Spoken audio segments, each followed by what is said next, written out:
Good evening, everyone, and welcome to the Brian Crombie Radio Hour on Saga 960. So a couple months ago, I introduced you to something called the IFH Lab, which is the Integrated Financial Health, which was an organization that was actually investing in really an incubator, accelerator for a bunch of financially oriented startup companies in Canada. And it was really quite an interesting show. And they called back and they wanted to introduce me to, and you to, one of their cohorts, one of their companies that they've invested in and are incubating right now, Bounc3. And I want to introduce you to the founder of Bounc3, Olga Morawczynski. Morawczynski, is that correct? Morawczynski is perfect. Morawczynski. And she's actually a doctor. She's a PhD in financial economics, and we're going to talk a little bit more about that in a minute. But first of all, Olga, welcome to our show. How are you? And tell us, if you could, what is Bounc3? Thank you, Brian. It's really nice to be here. So Bounc3 is essentially an online digital brokerage. And what we do is we focus specifically on providing small business owners and self-employed Canadians with access to the information that they need to make wise decisions about purchasing insurance for themselves so that they can manage effectively their personal risk. So risk of premature death, risk of being sick and being unable to work. And of course, that's really, really critical because if you are self-employed, you don't have benefits and it all falls on you to effectively manage your risk. And that's why we created this company, is purely out of the need to help Canadians make sure they make good decisions about personal risk management. Fascinating. And it's online. So how does one access it? So you simply go to our website. It's very easy for anyone to get pricing on different insurance products, specifically life, critical illness, and disability. But what we also do is if people are unsure about what type of insurance they might need if they are a self-employed Canadian, then we have several tools like a risk assessment where you enter some basic information and very quickly we can help you identify your top 1 or 2 insurance products that you should really consider. And then of course we can easily get you pricing on those insurance products as well. And maybe one of the things I'll say is that one of the key reasons we created this company is I've always been self-employed. And I saw as I started to speak to more individuals like me, that most self-employed individuals are underinsured or completely uninsured. And to give you an exact number, it's about 95% of self-employed Canadians from some of the research that we did. So I think this is a bit of almost a different kind of pandemic of underinsuring. It can really have some severe consequences if it's not effectively addressed, which is why we created this platform. So you're sort of like the Expedia for insurance. Yes, exactly. And especially for those, as I mentioned, who are business owners. There's special products for small business owners or self-employed individuals. We've identified all of those and they are currently on our platform. And the website again is? It's www.bounc3.io. And why is it Bounc3? Well, we have a tagline that we want to turn safety nets into trampolines. So essentially, we don't want to just help you manage some of your risk. We really want to help you thrive as somebody who's self-employed. So that's how we came up with the name of Bounc3. Turn safety nets into trampolines. What a great tagline. I love it. Thank you, Brian. We're going to take a break and come back more with Olga in just a minute and hear more about both her and her background, as well as what some of the insurance needs that businesses and gig workers is the other thing on your website that you talk about helping need and that Bounc3 or Bounc Silent 3 can help you with. Stay with us.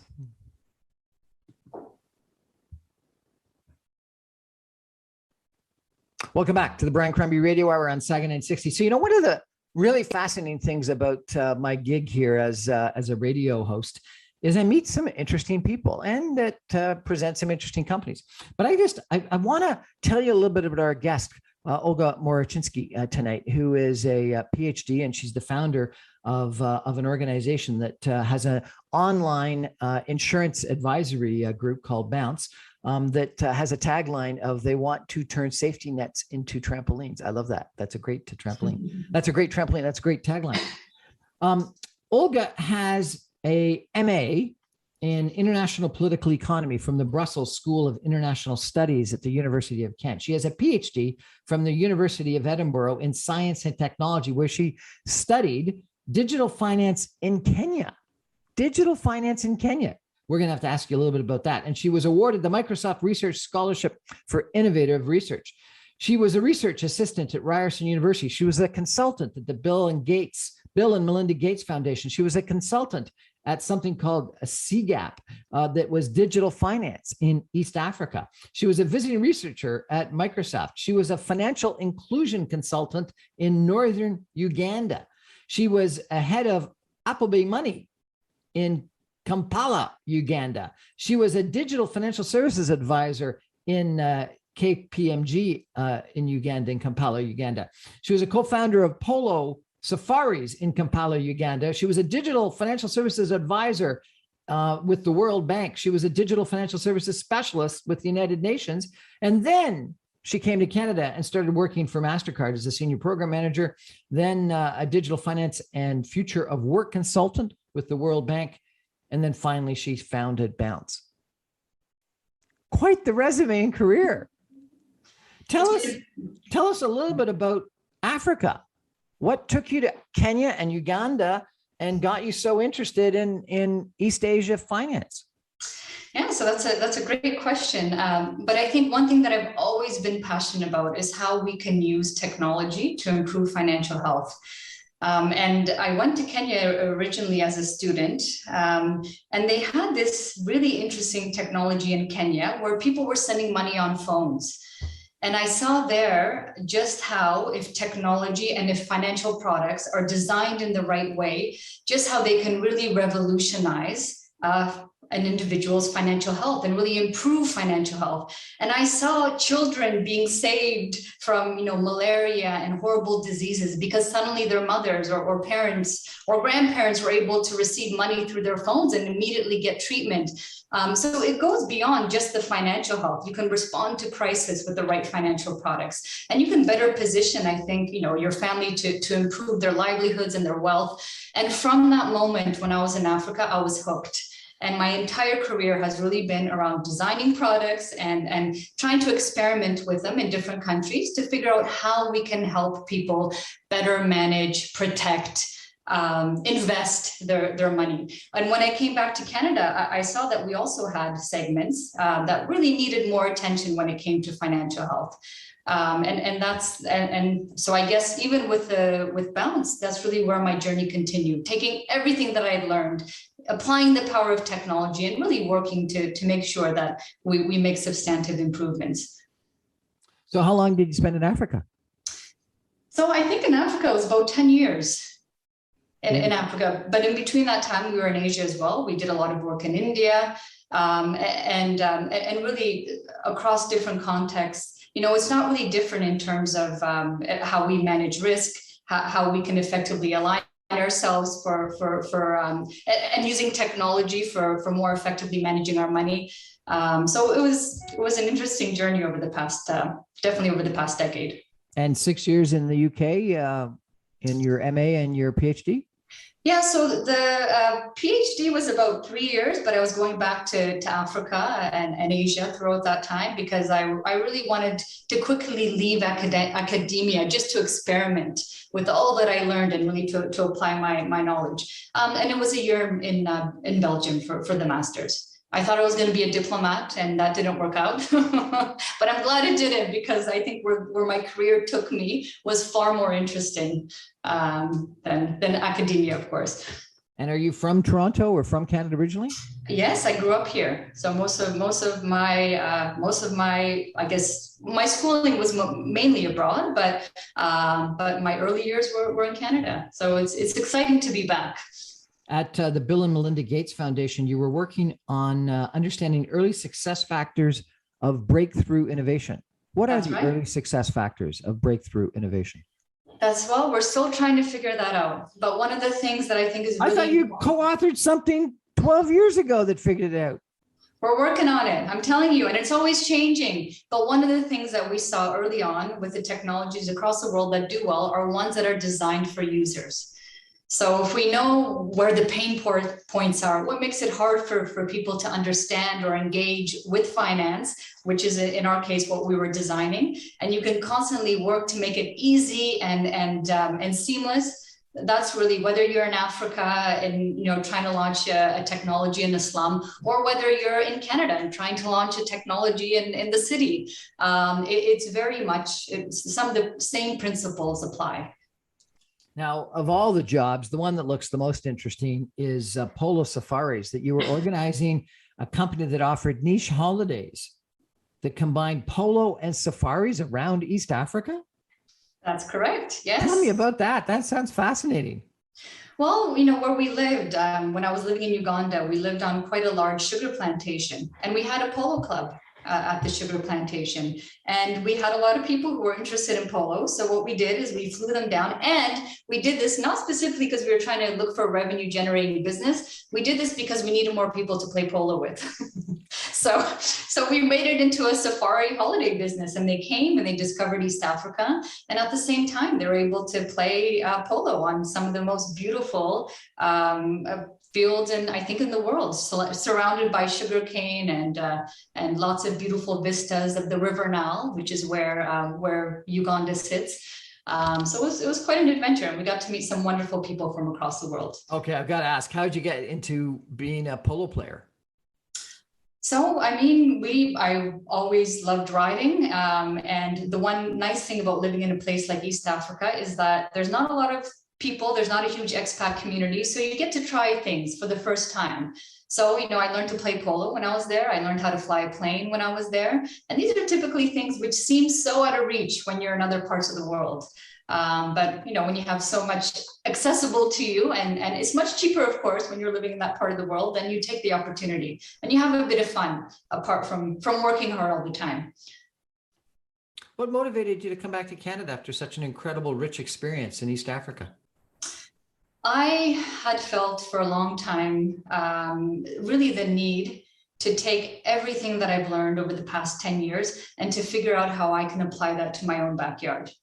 What are the issues that Canadians face? How can we take some of these principles of good design and innovative technology, and what can we do here? And on a few trips that when I came back here and I was visiting, I just saw how much opportunity there was, especially around technology in the financial space. So in many years, countries like East Africa were far ahead of Canada only because there was no bank branches, there was no insurance brokers in some of these rural areas. So they had to be very good at using technology and innovation to reach the masses with products. I think for us, we have a very well established banking sector. So the need to innovate just wasn't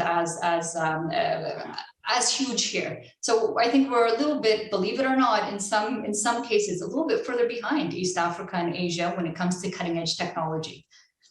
Canada is behind East Africa when it comes to cutting edge technology.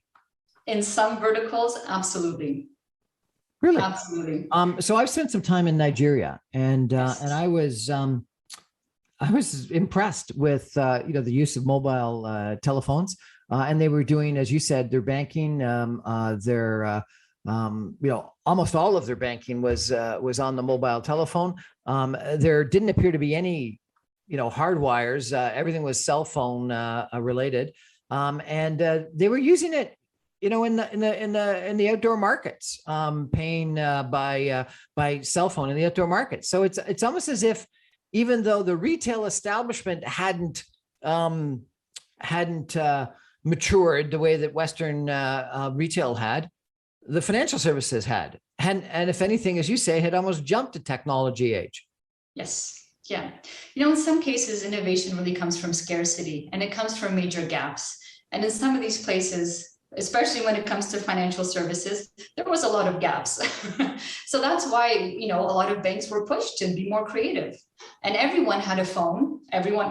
Most people, I should say, have a phone in a lot of these kind of lower income countries. So why not serve them on something that's in their pocket rather than trying to set up all the infrastructure and everything else? So.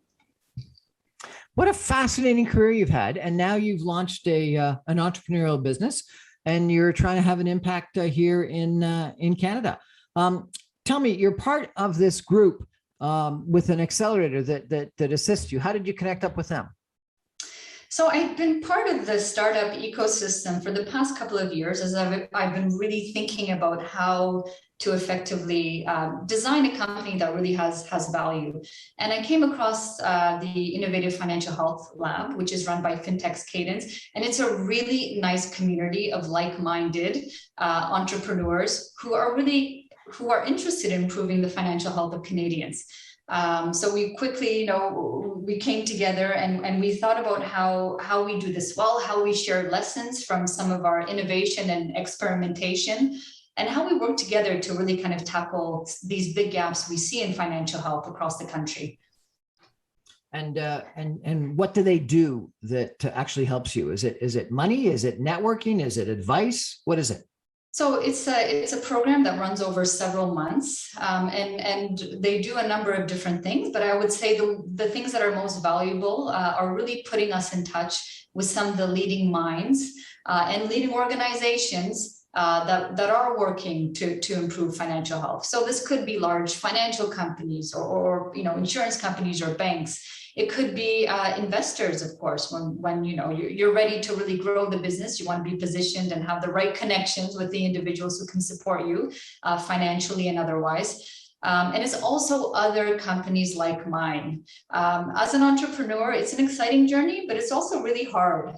And sometimes you need to know that what you're going through, all the blood, sweat, and tears, and you need a bit of support. So there's a lot of other great companies, but you also need to share lessons so you don't make the same mistakes that someone else does, and vice versa. We don't have long runways. We don't have a huge amount of money at the early stage. So we have to be smart about how we do this. And that's really what this community provides, is other individuals who can strategize with you, who can innovate with you.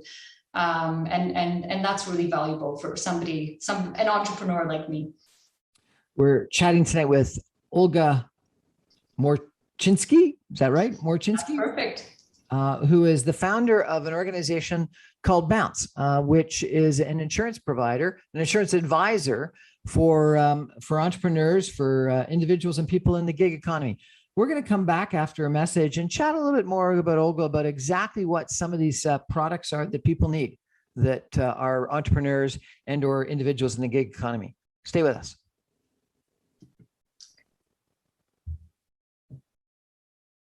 Welcome back to the Brian Crombie Radio Hour on Saga 960. We're chatting tonight with Olga Morawczynski, who is the founder of an organization, a company called Bounc3, which is an online website provider of information about insurance products for entrepreneurs and people in the gig economy, et cetera. She's got one of the most fascinating backgrounds I can imagine. She's done schooling in Belgium and in the UK, and she's worked in Uganda and in Kenya, and she decided to come back to Toronto and help us all with our financial health. So Olga, Dr. Olga, let's talk about what people need to know. Why do people need to know about insurance products? Particularly if, what I understand from your website is that you're targeted at entrepreneurs, small businesses, and people in the gig economy. Is that correct? That's correct. Yes. And so what is it they need to know about insurance and other financial products that you don't think that they're currently getting enough information about? Well, I think the first thing is to recognize that it's important, and it's a vital part of anyone's financial plan. And I think one of the reasons we started this company is we wanted people to make informed decisions about insurance, even if that decision is not to get coverage, which, as long as it's informed, that's the most important thing. And in terms of, we did see some major gaps around things like life insurance, disability insurance. And the reason why these gaps are important to understand and to manage is because you can have one event that happens within your life, maybe an unexpected illness, an unexpected death, either with you or your family, and that could have such severe financial consequences, not only, of course, for you, but also for some of your family and other loved ones. So we wanted people just to have the understanding to get good financial plans in place and to really consider risk mitigation as part of that broader planning.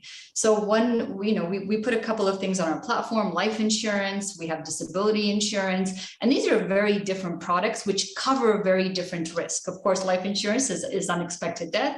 Disability insurance is inability to work for whatever reason, mental health or musculoskeletal issues, because we're all sitting at our desks all day. So it is important to, first of all, understand your risk, and then to help understand exactly how to cover it. And on our platform, we do both. Not only do we have some great information, but we created a risk profiling. So if you're not quite sure what insurance you really need to get, we'll help you understand that just by filling out a few questions. We'll name the insurance that should be top of mind, and then we can very easily get you pricing for that as well. And as I mentioned, going back, the most critical thing is to really make informed decisions about insurance. And you're getting this insurance provided by yourself or by bigger companies or what? So we work with some of the largest insurance providers across Canada.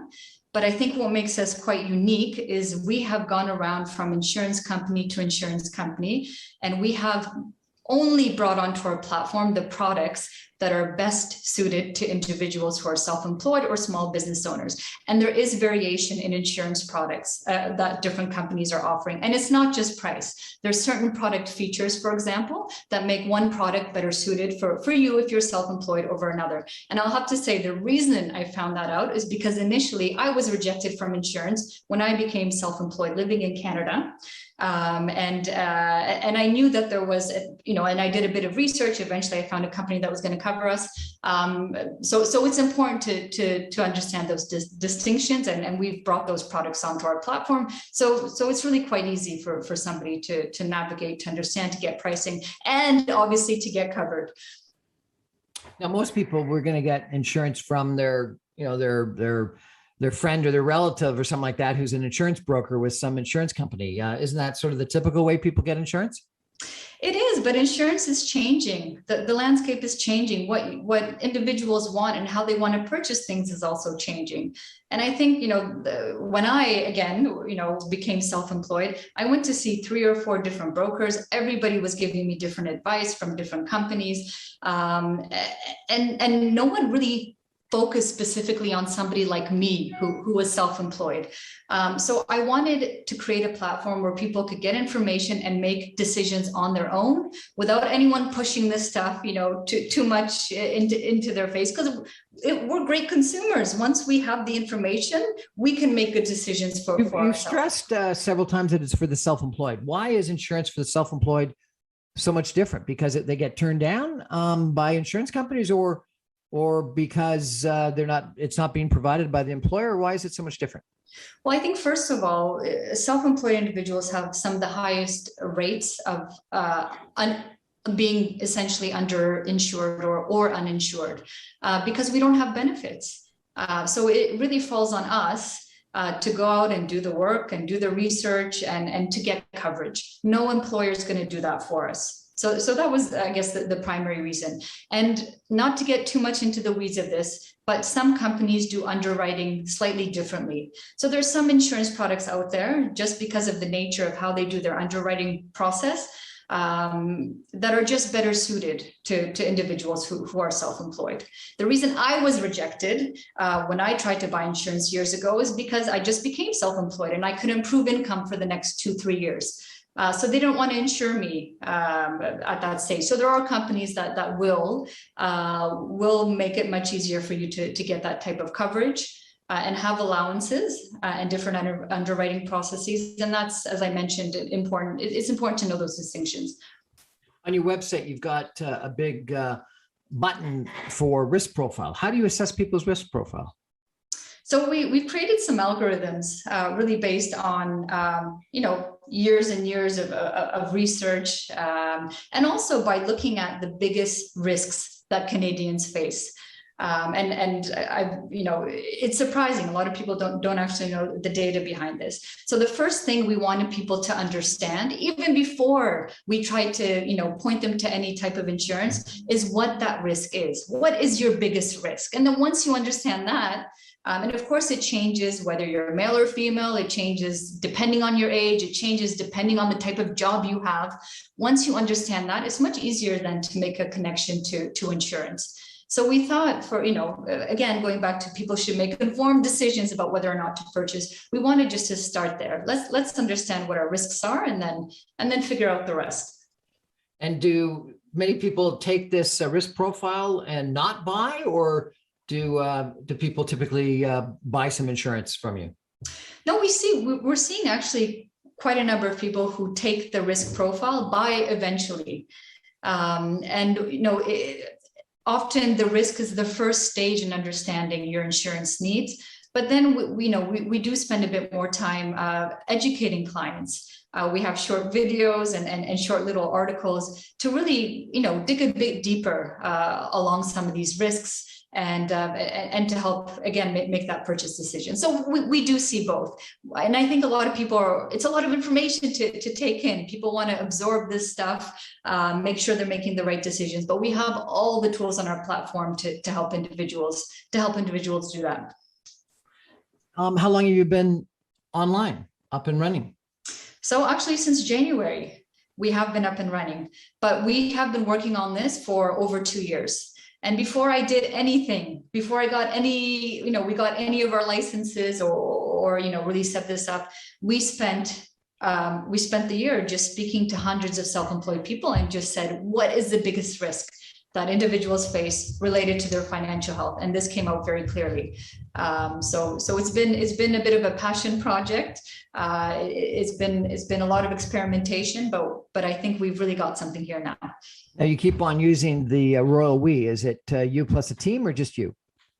No, it's me, and we do have a small team as well to support us on various aspects. Of course, we had to build the technology. We're marketing it. So we've got a lot of great support as well. How are you marketing it? We're working with a number of different partners who are starting to write about Bounc3. And of course, a huge part of insurance is about educating clients.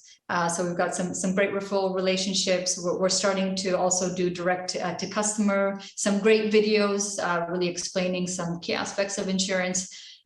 So we've got a number of different ways. We've also partnered with some of the largest freelance platforms in Canada to really get these products in front of individuals and help them just to understand that this is something they have to think about, hopefully sooner rather than later. What are freelance platforms? Freelance platforms are online platforms where individuals who are self-employed will go and find work opportunities. So essentially, you're responding to job ads on some of these platforms. Oh, okay. And so you've launched since January, and you're online now. I just checked out your website. It looks very professional. Tell us a little bit about your uptake. So far, it's been great, actually. So the response has been good, both response in terms of actually individuals purchasing insurance, but also response in terms of people just having a lot of questions about what it is that they need. And we love this because this is, we do want to capture, the right clients who already know that they want insurance. And recognize that this is important. But I think really we want to also look to individuals who don't yet quite know and help them gain that understanding to make, as I mentioned, a wise purchase decision. So it's been great so far, but we're looking forward to even more growth over the next few months. Now, insurance, your website is obviously available globally. Can you sell insurance outside of Canada, or are you only selling it in Canada? So insurance is basically based on license. So we are licensed brokers at Bounc3. So we sell currently within British Columbia, Alberta, Manitoba, and of course, Ontario. So that's where our licenses are so far, which means we are limited to selling it within Canada, which is great because that's why we started this business. So if someone comes from Quebec, the United States, and tries to buy, what happens? Well, if they do come from the United States, it's a little bit more difficult for us. If they come from Quebec or one of the other provinces, we have very close relationships with other brokers. So we can work with some of these other brokers to align them to the right type of coverage. And you're a private company today. How have you financed yourself?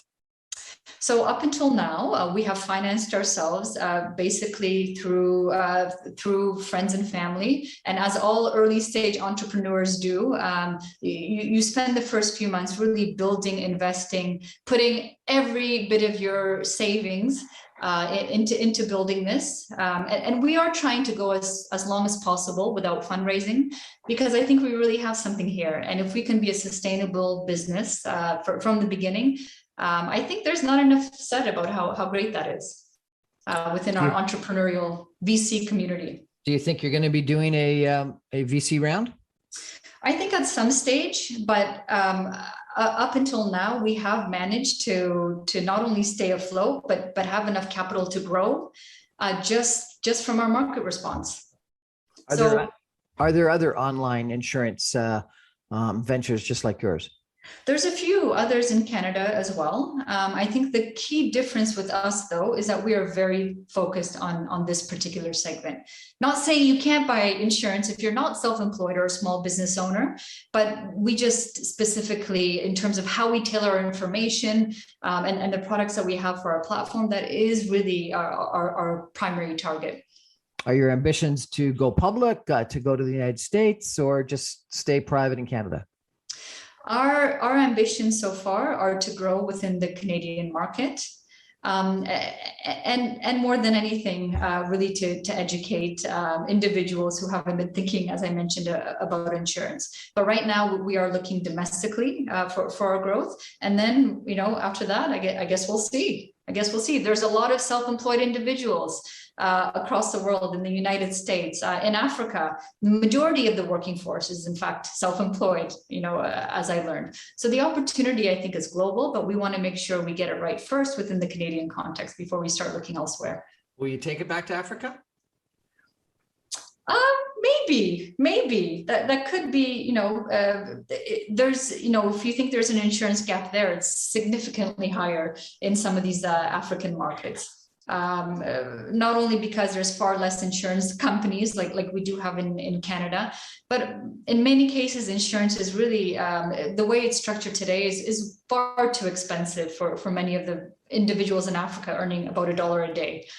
So there's also, I think, an interesting opportunity there for innovation and for technology, which of course can get product prices down significantly in both the Canadian and also internationally.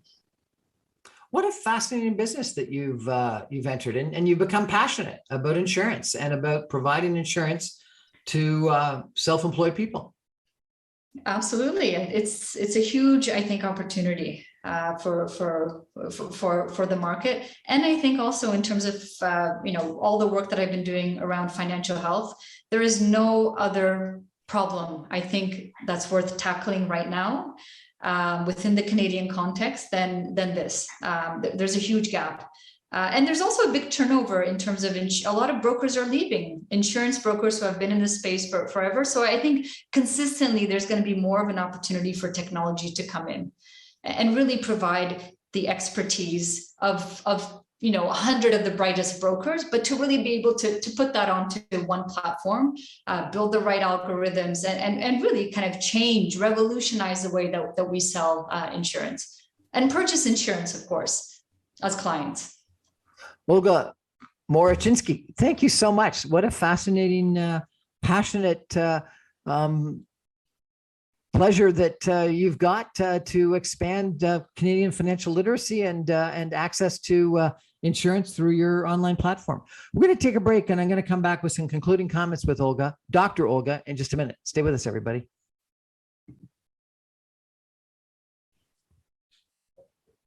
Welcome back, everyone, to the Brian Crombie Radio Hour on Saga 960. We're chatting tonight with Dr. Olga Morawczynski, who's got really one of the most interesting backgrounds I've ever met, of someone who's been educated in the UK and Belgium and worked in East Africa and Uganda and Kenya, has gotten passionate about insurance and about financial technology via the internet, and wants to sort of change the way we all buy insurance. And I guess, Olga, one of the reasons why you want to do that is you were saying that too many people in the insurance business look like me, and we're getting old. Is that correct? Too many insurance brokers? Well, they're getting tenured, I should say. That's probably a good way to say So it. much nicer. Thank you. I appreciate that. Tenured. I like that. But essentially, typical insurance broker today has a wealth of experience, is definitely on the way out to retirement, and typically doesn't like technology very much. And the way that you used to buy insurance is, you're through your father's broker, or maybe, you have a friend and you play golf and you talk about insurance. That's all changing. It's all changing because people want a different way to interact and buy financial products. And also a lot of these brokers are retiring. So I think there's a real space and opportunity to do it differently. To leverage technology to help people learn, to make, as I mentioned, better decisions, and just to really a bit more of a self-serve model. We're good clients, we're smart clients if you give us the opportunity and of course give us the right process to make fast decisions and to make smart decisions. So this is really what I think the insurance space is going to have to figure out over the next few years. And there are a few companies like ours, still a handful in Canada, who are starting to move online. But I think there's definitely a space and opportunity for many more quality brokers like ours. And you believe that younger people should be aware of some of the risks, like disability insurance, and making sure that they've got some insurance to cover them for those issues where they might not be able to work for a while. Is that correct? Absolutely. And actually, the younger you are, the higher the risk is of disability. And all that disability means is you are unable to work. And the biggest reasons for that recently, I've been looking at the claims data, is really around mental health issues, which of course has increased significantly since the pandemic. Depression and anxiety, and also around what we call musculoskeletal. So we sit at offices all day now. Our backs, our bodies, they're really starting to deteriorate a little bit just from the lack of movement.